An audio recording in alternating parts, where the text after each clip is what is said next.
Hannah Anderson, welcome. So Hannah's the co-founder of Social Chain, doing incredible things. There's a lot to talk about. And we're in central Manchester again on the most rainy day of the year.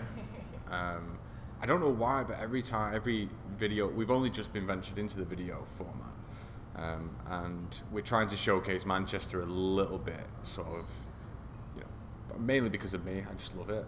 But every time we've done it, it's rained. Yeah. So then when Jamie's doing his cutaways, it's just constantly raining umbrellas. So we've yet to pick a day where we've actually had sunshine and been able to showcase this wonderful city. Anything else in Manchester? No. I think it was quite optimistic, especially since it's January as well, which is even more optimistic. On the one sunny day that we get, you need to get out and get all your colours, and then you can use them. Yeah. Well, if you don't mind, I'll just ring you next time we have a sunny day. It'll probably be in about 6 months' time, I would assume, and then we'll just get straight down here. And to be honest, actually, if that does happen in this particular area, I can't imagine it's going to be as quiet as it is normally. People don't particularly like to work in Manchester when it's sunny.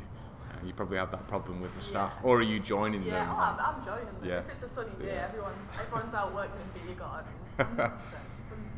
Well, your office isn't too far from me. It sounds really cool.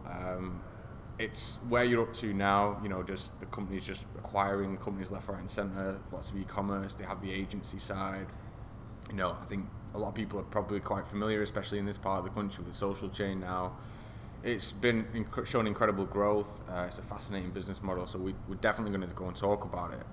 But just to get started, it would be amazing to tell us this story. I mean, I think a lot of people are probably incredibly fascinated by just how quickly, you've actually built this and still so incredibly young. So let's start there. Let's start how the actual first conversation started about Social Chain and how it materialized. So I'll kind of tell it from my perspective.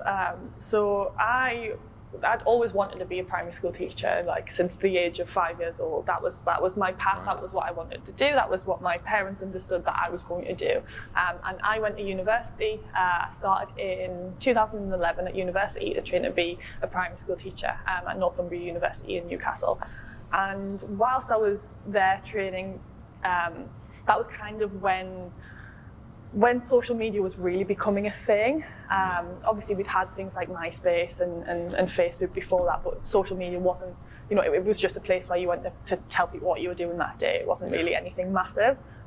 And in around 2011, 2012 is when Twitter really started kicking off. Yeah. And I was very, very fascinated with Twitter and with this platform. I'd seen random people, just kids in their bedroom who had 10, 20, 30,000 followers on Twitter.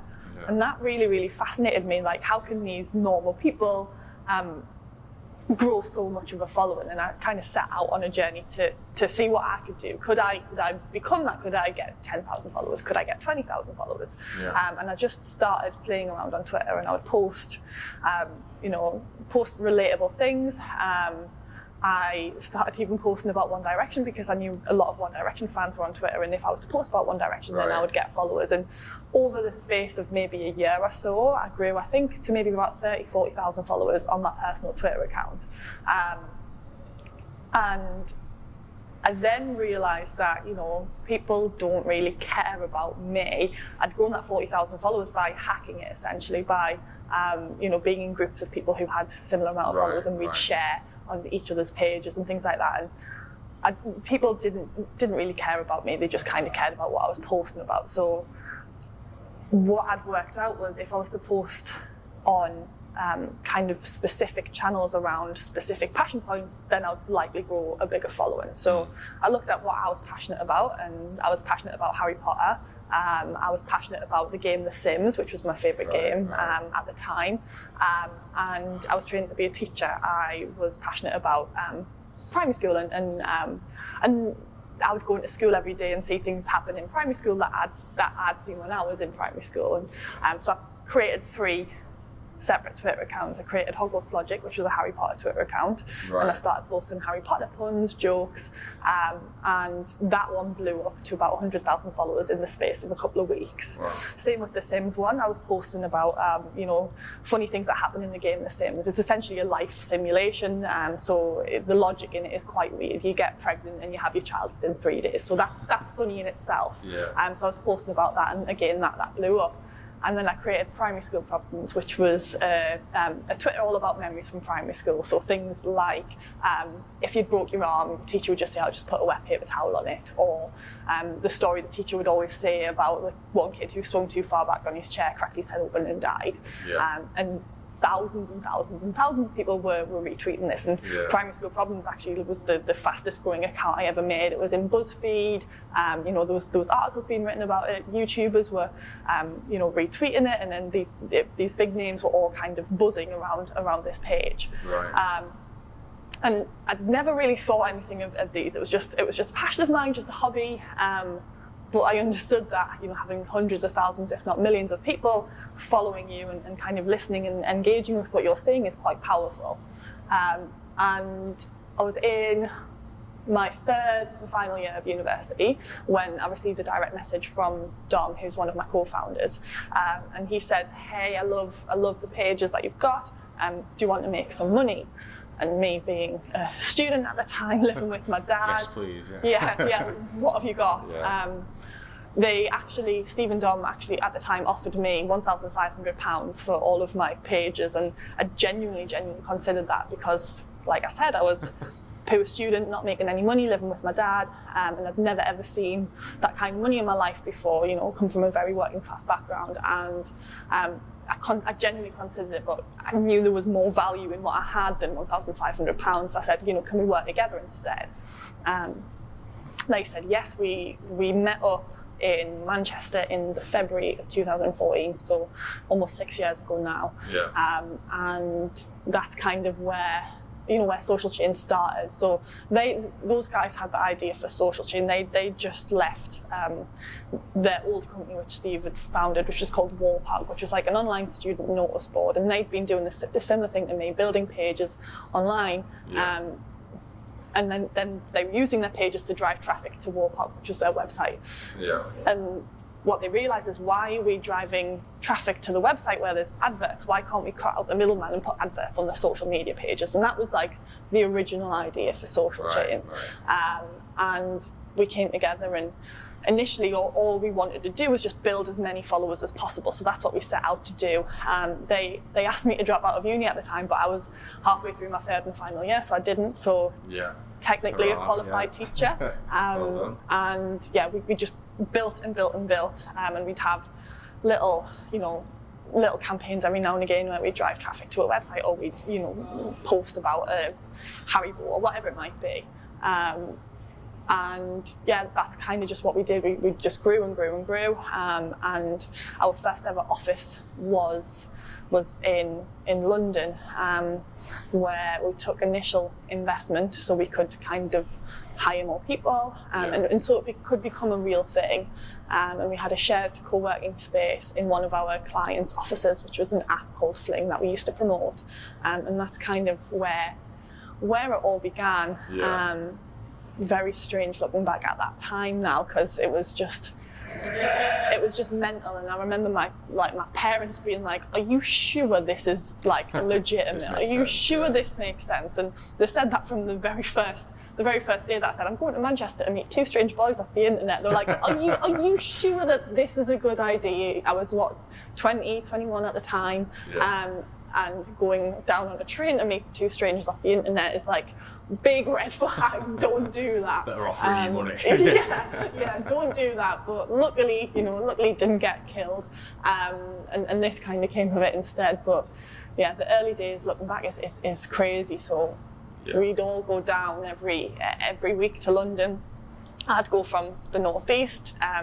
Dom and Steve would come down from Manchester, and we'd share an Airbnb. I'd get the bed. Those guys would have the floor, and with Michael as well, who was one of our first hires. And we just built it was my job to just continue growing the pages, and before long we were sat on, maybe like 5-10 million followers across the portfolio that we had, and we really knew that it was something special. Mental. But then you kind of get into the stage where you have to like seriously start monetizing the pages. Yeah. Probably still is and always will be a challenge. At the time, the thing that's really nice about it is that there was just a clear focus on grow the pages, and then we'll figure out what comes from that later. Yeah. Was that do you feel like those kind of messages were and always have been quite consistent with clarity on the vision, so it's not like we're going to try and monetize here, there. Yeah, because social media moves so fast. I think if you are, obviously monetizing it is the foundation of a business. You need to make money to pay your staff and to keep going. But we almost have to look at it like placing a bet on things. So we placed a bet that on Twitter at the time, because we believed that we'd be able to make money from it. We didn't know exactly how, but we placed a bet on Twitter at the time. And lucky for us, the first thing that we ever made money from was an app that we collaborated with. We took a stake in this game and we blew it up online. It was a game called Tippy Tap where you had to avoid black tiles. And we took we took a bet. We actually told people not to download the app. Do not download this app, you'll fail your degree, you'll ruin your life. And we got 2 million downloads on that. And that's when we were like, okay, now we can make money off this. This is powerful. And that's kind of, in particular the media side, it's a lot of guesswork, and it's a lot of kind of placing eggs in multiple different baskets. So at the moment, we look at TikTok, it's this new app, it's everywhere. So we've said, right, we're putting a bet on TikTok, let's see what we can do on there. We'll grow the audience and work out how we can kind of sell it down the line. We've got theories on how we can do that. It's media, you can amplify messages, you can sell in marketing, and they might introduce monetization on the platform later down the line, which is something that Facebook's done at the moment as well. And 6 months ago, I told one of my team members, Alex, grow on TikTok. 6 months later, we've got 2.2 million followers on TikTok. And that's kind of the same theory that we've always had, is kind of watch the social media landscape, see what's going on, place a bet, and 9 times out of 10 the bet pays off. Yeah. And if it doesn't, you've not really lost anything, because you've placed your bet in multiple different areas. Yeah. And with the way that you built the platforms as well, it's mainly been organic, right? So the actual investment is just sort of sweat equity, really, isn't it? As opposed to like here's get the P&L out, let's start looking at investment cash, and that's the beauty of building platforms like this, I suppose. Yeah, it's always just been a people game, and people who've got the right mindset and who understand social, and who, to be fair, that's quite a rare skill, though. It is quite a rare skill to kind of understand it on a level that's not just if you put X amount into Facebook ads, you'll grow 10,000 followers. It's very much if you can put your mindset in someone else's mindset, and you can put yourself in someone else's shoes. That's the main key skill, is this hyper empathy of understanding what the person on the other end of the phone screen wants, and that's translated into several different platforms, and that's kind of all we've ever needed on the media side of the business anyway. It's interesting because it is like social dynamics that you have a great understanding of. I mean, even before you even thinking about any business and you were thinking about becoming a teacher, just building those channels, being fascinated by it, and then actually understanding what the audiences want to understand. There's people that are studying these things in university, but it was just sort of innate in your understanding. Yeah. And there is elements that I'm sure you've developed, like maybe better fundamentals of that, but also it is kind of one of those skills that, I think you just kind of have it. It's like natural. Yeah. It's like being good at maths or being good at English or whatever. It seems like it's just one of those things that you really understood and enjoyed, and it seems like you've kind of kept it to a relatively similar demographic. I don't know whether that's right, but understanding the audience, being specific, being niche, these are some just fundamental skills that when I've worked for several startups, and the first rule number one is when you ask people, well, what's this product for, and they say, well, it's for everyone. it's like, you know, it's the first thing that's like the biggest fail ever, because it's like, well, it's definitely not. You know, that audience is niche. You have to get to grips with that. You know, I'm sure as the company's got bigger, there'll be like varied demographics that you now expand to. But was it very much that, like, as you were growing, it was kind of concentrated in a certain demographic? It kind of was and it wasn't. So obviously, young people is the main the majority, because that's where they're spending their time.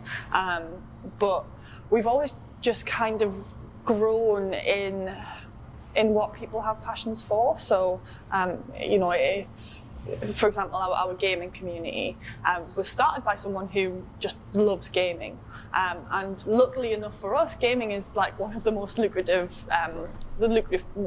places to play in. So we built that out of passion, and now our gaming team are all avid gamers, and it's never been kind of, we've never really thought about what. It's never been money first. It's always been like passion and audience first. Right. And yes, we've built out different audiences. So we have a community now called 9 to 5 Life, which is all about, you know, that kind of slightly older demographic, the people who are going to work, who are in office and or working in retail or whatever it might be. But again, that was born out of a passion for making people laugh about work and for bringing joy, and then off the back of that comes revenue. It's I mean, we have kind of thought about, you know, we kind of do combine it. We think about, you know, where do we want to go next? Is that into beauty or is it into travel? But when we do that, we make sure that the team members who are running that are genuinely passionate about that. Otherwise, the content itself can be quite ingenuine. Yeah, disingenuous. Disingenuous, yeah. Not genuine. We'll go with that. Well, it's so interesting because, you know, like for instance, I'm a passionate golfer, so, you know, you see some channels and, you know, they can say all the right things, but if you're really into it, you can tell the difference between, it sounds so ridiculous, but I can tell just by the way someone talks about golf how good they are, you know, and that's just, you know, again, they might literally be saying all the right things, but I just know that, like, I know you're not a good golfer. I know you don't know what you're talking about. You know, you might be into the sport, but you haven't experienced it at a good level. And it's probably the same thing for all these aspects. But, you know, I think that it's ignorant in some ways to not put the right people in place who are genuinely passionate about it and think that you can enter that space and, you know, and just take advantage of it because you've kind of spotted a niche in the marketplace. I think that there's obviously value in people who are commercially savvy and understand like what gap in the market looks like, but then it's putting those people in the right place and not making it about you. I think is, you know, we're probably going to talk a little bit about leadership in a bit, but that surely has to be part of it as well. And 100%. So we have kind of obviously different departments, and it's about putting the right people in the right places so that the guys who run the pages are very, very different to the guys who sell them. But the guys who sell them understand it on a level that they can go in and sell what we do. But you're completely right. It's about putting the right people in the right places and supporting them where they are. Yeah. So after, just to go back a little bit, you know, after you had that kind of first success, what kind of happened after that? I mean, obviously you were in London at the time. I know obviously the main setup is now back up in Manchester. So what happened after that first success?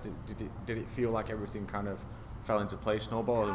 Yeah. So like I said, we got that initial investment, which was whilst we were in London, and we were discussing, you know, what's the next steps and where we, you know, we wanted our own space. We wanted to move out of a co-working space, and the option was, you know, do we get an office of our own in London, or do we move up to Manchester? And realistically, it made no sense for us all to be in London. We were all from the north. So like I said, I was travelling down from Newcastle every week. The boys were travelling down from Manchester.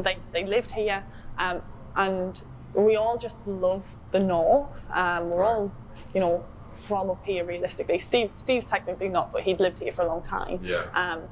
And we kind of saw Manchester as this kind of hub of up and coming companies, and it was a lot cheaper as well. a lot cheaper for a startup to start up here than it is in London. And yeah, that was kind of the decision that was made. Once we moved into Manchester, again, we were in a co-working space, but it was in the building that our office was getting kind of designed in and built in. So we were next door to the office that we moved into, and we've now took over back the co-working space that's now ours. And over those kind of couple of months, a few key things happened that led to like massive growth again. So we made a couple of hires. We were getting a few more campaigns through the doors, and then BuzzFeed picked us up. So BuzzFeed picked up what we were doing, and they wanted to come and write a piece on us. And they basically framed us as the kids who decide what all the other kids are talking about, because they'd seen what we could do on Twitter. We could make something trend in 20 minutes, and we could get 2 million downloads on an app, and that was unheard of realistically for a group of 6 or 7 kids. So they came up, they wrote this article about us, and being honest, it was because we were a group of kids, we didn't really know what we were doing. We were very we didn't understand anything about copyright. We didn't, we were just kind of kids on social media doing what we thought was best. Right. And they wrote quite a negative article about us, but that article went onto the front page of BuzzFeed for a few days, and our phones didn't stop ringing for the next 2 or 3 weeks. Yeah, no press is bad press. Yeah, sort of thing. exactly. Yeah. So that brought massive clients on, and that allowed for more and more and more growth. And that was kind of the turning point of right, this is real now, and we can hire a lot more people. And then since then, we've gone from 6, 7 at that time to 800 globally in 5.5 years. It's crazy, yeah. How did you, I've got quite a few questions actually to ask from that. I'll probably start with the first one, which was, picking up that negative press at the time. Was it just one of them things where you just thought, like, this is us done, like initially before it started kicking off? How did you handle that kind of pushbacks? Because it seems like everything has kind of gone quite well, and then all of a sudden I didn't look at it as this is us done. I was not sad. I was a bit like, oh, they've painted us in a bit of a negative light. But I remember, Steve, Dom, and Ash being like, this is the best possible thing that could have happened to us. Right. Like, yes, they've highlighted a few things, but we might need to grow up. And I'm glad that they highlighted those things, because we did need to grow up. Otherwise, we wouldn't have been able to continue to exist. Right. But not once have I ever thought this isn't going to happen. Like, there's been a lot of peaks and troughs, and even in the troughiest of troughs, not once have I ever thought, right, this is the end. Never, ever, ever.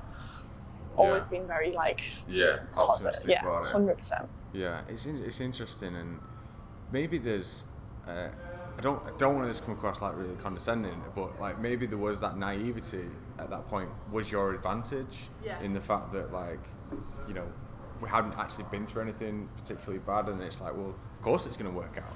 It's that kind of youthful naivety that kind of works. 100%. We were so naive, and thank God we were, because nothing was going to faze us, nothing was going to stop us. We've been pushing boundaries from day one, and that's kind of like ingrained in our values now. But yeah, 100%. So naive. And then when you started to pick up these clients, you mentioned after post BuzzFeed, and then obviously you've scaled so quickly in like 4 or 5 years. That's must have been a massive learning curve as well. Where did you kind of look to for sort of advice, or was there even time for that, to kind of go through that phase of growth, knowing what to do, knowing how to scale teams effectively? Like, these are all incredibly challenging things. How did you kind of seek out knowledge, or again, was it just something that let's just go for it and kind of be ourselves sort of thing? For me in particular, I mean, it might be different for Steve and Dom, as they had kind of different roles. So obviously Steve was more on the business side and kind of heading up that like higher level aspect.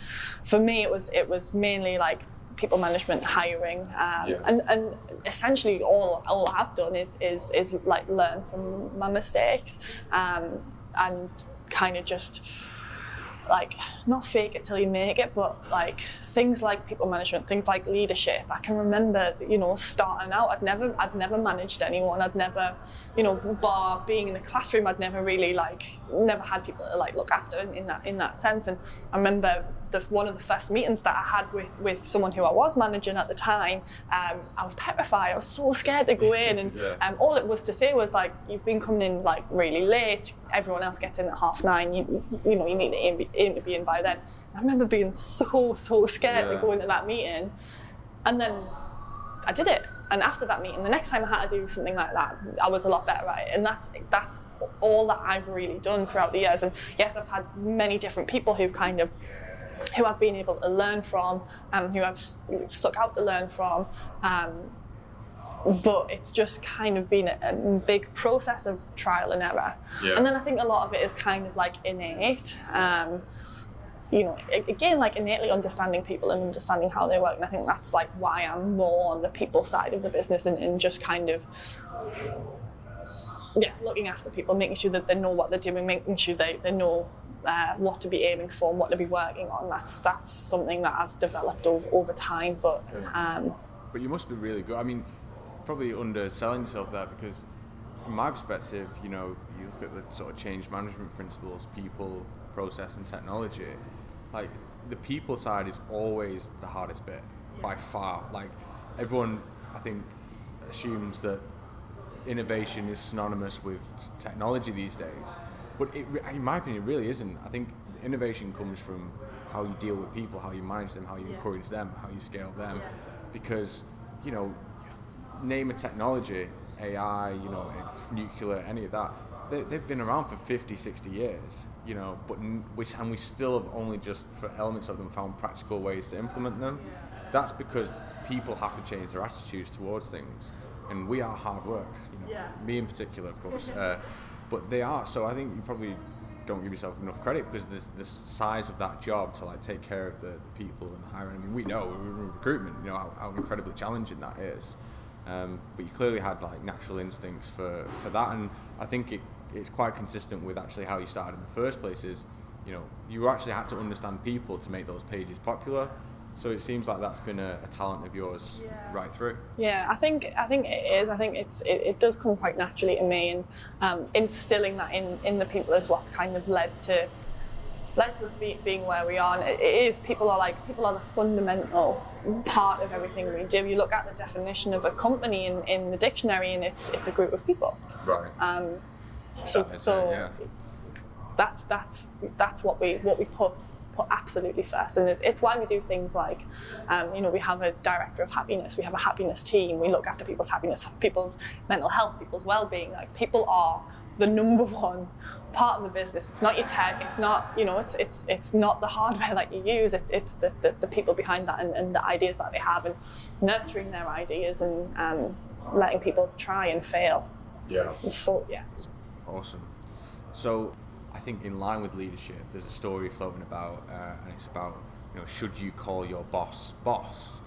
You know, it's an interesting one. I kind of have my opinions on it, but it'd be interesting to get kind of your take as, you know, someone who's been incredibly successful as a leader, as a people person. What's your kind of take on sort of that? I don't know whether it's as much about the word as it is about the attitude that comes behind that. How I look at leadership is, like you said, like you're serving your people. Like, is the book called Leaders Eat Last? I think there's a book called Leaders Eat Last, and I like that. I like that quote, Leaders Eat Last. Like, you as a leader should be doing everything in your power to make sure that all the people who you're looking after are looked after and have everything that they need. And if they come to you with something, that's your number one priority. You can't think about yourself at all. And that's 100% what a leader is. And I think sometimes that's the biggest burden of all. And what I sometimes struggle with that is, you know, I take on a lot of problems. And that's what I have to do, and that's what I'm more than happy to do. But as a person, that's sometimes difficult, and I've had to learn to kind of separate myself from work Hannah and home Hannah, because work Hannah gets all of these incoming problems that she needs to solve, and I will solve them, and that's like my number one thing.